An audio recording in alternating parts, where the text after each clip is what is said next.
We were just talking about social determinants of health, and one of those is where people live. And I've been really interested in child abuse prevention, specifically looking at where children live and what are the environments that they're in and kind of the things that they're exposed to. We've been working on ACEs, adverse childhood experiences, and trying to implement trauma-informed practices.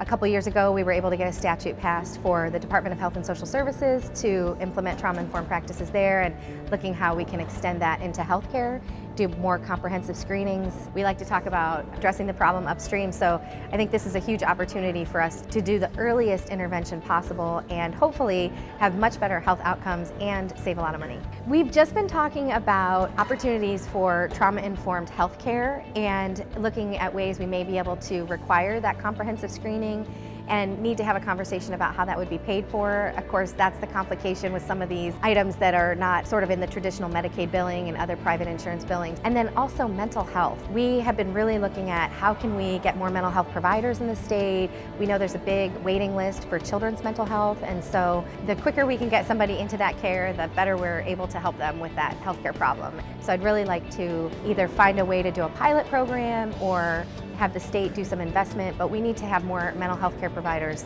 and we need to have those now. We're really struggling. We have the most expensive health care in the world. I think there is an openness and willingness to try new things.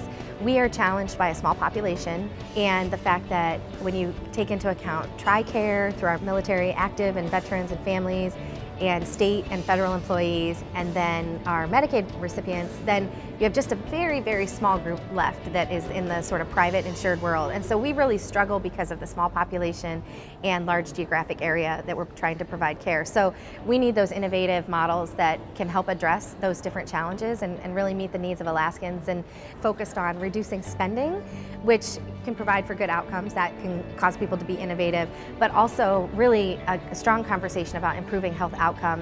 And my goal, I talk about this all the time, we're always at the top of the list for domestic violence and sexual assault and suicide and child abuse prevention, and I've lived in Alaska for 22 years, and I keep saying that my goal is I want a day where we're not at the top of the list. We're really trying to figure out how do we be innovative, how do we improve health outcomes, and an event like this, bringing people together for those conversations, has tremendous value.